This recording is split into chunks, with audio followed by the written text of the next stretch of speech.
Hello everyone, welcome back to the table. If I post this today, happy Friday. If I post it another day, happy whatever that is.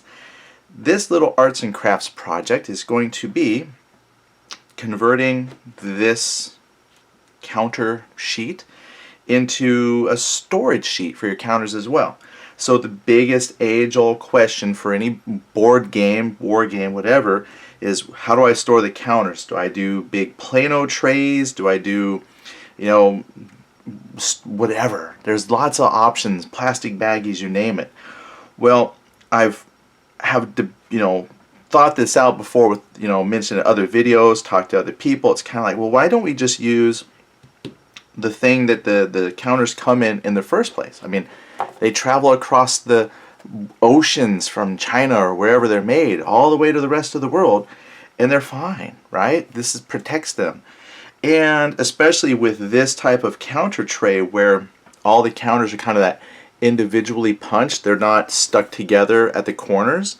So this won't work for every game that you have, but with this type of tray where they're kind of individually punched with the rounded corners like this, I think this solution is going to work for me. And basically all it is affixing a piece of paper or maybe thin cardstock to the back of the counter sheet, and now you have a storage tray. Again, not the most perfect solution, but this allows me to keep everything from that game in the game and pretty much store it how it arrived to me without the need of anything overtly fancy. There is going to be one fancy component though, and I'll show you that in a minute. And that might make this not very cost effective, but I'll explain that in a second. So I have a fixed paper. Now, I'm going to show you the method I use simply because I had a particular item on hand to do this. And so in the future, I might find a different way to affix a piece of paper. But what does the piece of paper do? Well, as you can guess, it prevents the counter from pushing all the way through. And sometimes when you reuse this to store the counter sheet, you put it in, pull it out, the counters start to get kind of loose because it's rubbing against the edges, and so they don't stay in perfectly, and so a lot of times they just fall straight through. But with this, it kind of gives them a backing to help hold them in place so they don't fall out.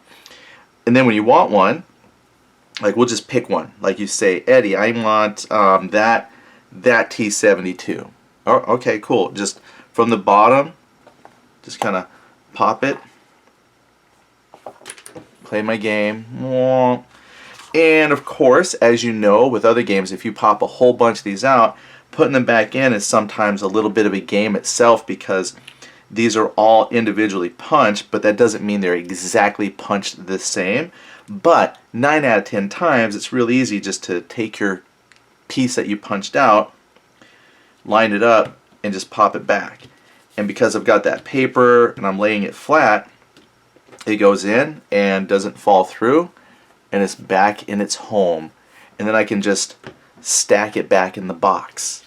And now I have all the counters for the game with the game, and they store flat, and it doesn't take up any much more room except for the thickness of a piece of paper. Alright, so that was my experiment. How do we get to that? Well, that's the part where this might be not cost effective because I don't know how much this stuff costs. My wife found for me, and I was using this, it's called score tape. It says you can do foils, ribbon, origami, all kinds of things, but basically it's a really fancy double-sided piece of tape, alright? And I'm sure you could possibly find other double-sided tape. And again, that's where the experiment will come later, is what else could I use that might be cheaper to stick my paper to the back of this type of board. But this is what I'm going with, score tape.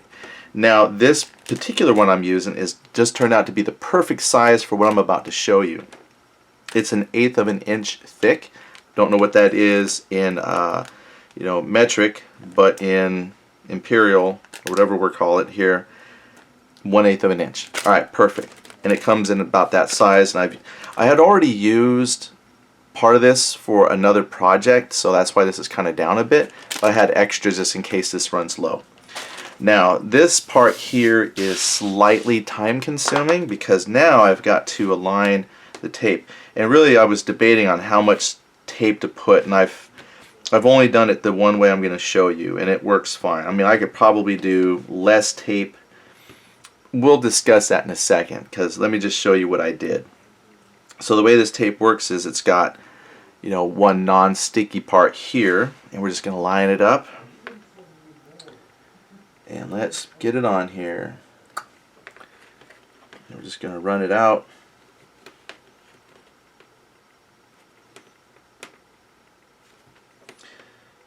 And this doesn't tear, so I'm just going to cut it near the corner, like so. Unfortunately, it doesn't have to necessarily be a straight cut, just, you know, cut it off.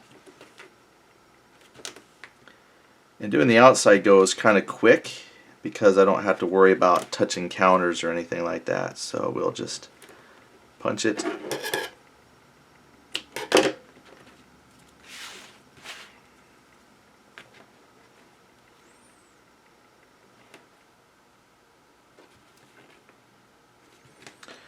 And we got one more long side to do.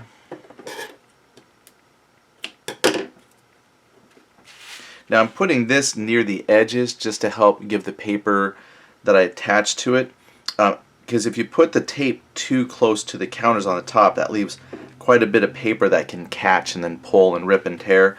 So I just put it near the edge of the counter sheet, and that just helps keep the paper less likely to get caught on stuff. So, okay, here we go.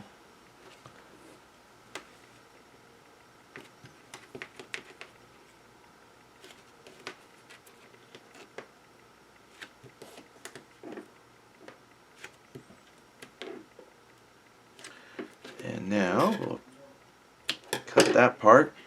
And then it's just a matter of do the inside. So what I found is that I could probably do it lengthwise too, but what I have been doing, because it just works, is now I'm going to go between the counter rows. I don't have to make both ways. I've only done it one way, and it's held really, really well. So this really holds that paper snug to the counter sheet. So I'm just going to do one row. And this is the only tricky part, is just making sure you line your tape up pretty good as best you can between the counters. And that's why this 1/8 was like perfect. Now I would say, of course, with anything going forward, this solution worked great for this game and this counter sheet. I mean, clearly that's not going to work for every game. Oh, you might say, Eddie, what game is this? Well, this is for, if you missed the description, this right now is the World at War 85 game, Storming the Gap. So this will probably work on the expansion box as well, or any other that they come out with. Alright, now would this work for all your games? Well, probably not, unless they were cut very similarly. So we just got to line it up there. Otherwise you're going to get tape on the counter itself. Now the reason why I wanted to do a solution like this is because I've noticed when I play some games, depending on the game, there's going to be counters that I probably never really use, or if I use it, it's very rare. So I was like, man, why do I keep, you know, storing away in fancy Plano counter trays and boxes and other stuff, counters that I don't use? You know, why can't I just keep them here? And this will let you do that. Now you can store away stuff you may or may not use that often, pop out that rare counter you might need, and then just pop it back into its place when it's done. Now you might find, depending on the game, there are certain counters you use all the time, and you don't want to go through the hassle of popping them out and putting them back in. So again, your mileage may vary, but I'm just going to show you this particular trick. Yep, if I was good with my editing software, this is the part where I'd play a little tune and it would go fast forward, and then in about 10 seconds you'd see the whole thing done. Well, if somebody ever wants to be a producer for my videos, and do things like that for free, let me know. If somebody would like to take over the editing and producing of content so I can just focus on making content, cool, that'd be great. Then maybe y'all would have something really cool to watch instead of just me. But as you can see, time consuming, but not like horribly, right? We're kind of going along. Almost done. Oh yeah, so I was mentioning why this might not be cost effective. I don't remember how much this tape costs, but it wasn't cheap. So in actuality, I might have just wasted a whole lot of money doing this. But it was sitting around and I've had it for a while and I wasn't doing anything with it, and I said, oh hey, yeah, I got some double-sided tape. What I did use this for those who are interested, I did make inserts for a couple of board games. I think I did it on, it was like a Heroes of Normandy or Shadows over Normandy. This 1/8 of an inch tape is also the perfect width for foam core. Like go to the dollar store and buy a big old sheet of foam core, and then I use that to make inserts for board games. And this stuff works as like perfect tape to hold stuff down. So that's why I had purchased some. It beat using hot glue and Elmer's glue and things like that to make inserts for board games. Alright, after this we'll put on the piece of paper. I will say, fixing the paper was kind of the other struggle. And I've got a couple different ways to approach that. So I'll show you that here in a second, because otherwise you end up with a lot of paper overlapping on one side or something goofy. And just about there.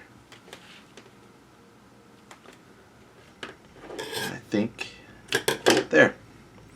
I still have some left. This just happened to be the last of the counter sheets. Perfect. So now we're going to take our paper, and what I've done now that helps is I just kind of line the paper up as best I can. I just check to see how much overlap on each side of the counter sheet there will be, and just try to line it up best as I can. Eyeball it, right?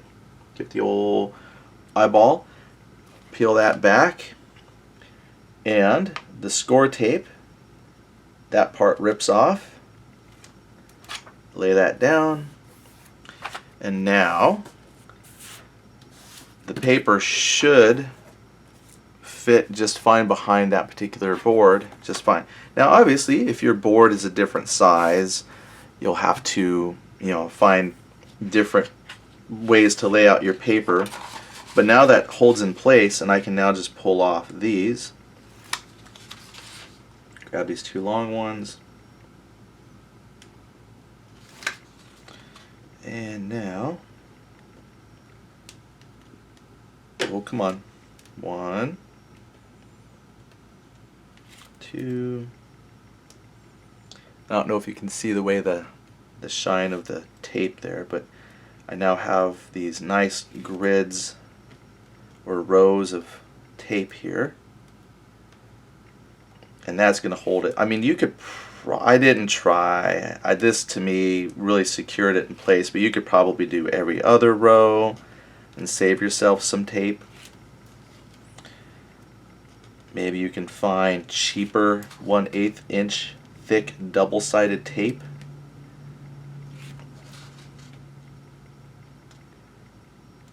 I'm sure somebody will do me the favor of looking up on Amazon or something how much this costs, and then they'll say, Eddie, you just wasted $5 putting tape on the back of a thing. Alright, here we go. And now that that's been affixed up top, I just carefully roll this out, make sure we get it nice and tight. But this way there should be very little bubbling. It puts the paper nice and tight, and then bam, you've got yourself that stored counter sheet. Pop it out, put it back when you're done, and that's it. Thank you so much for tuning in. We'll talk to you later.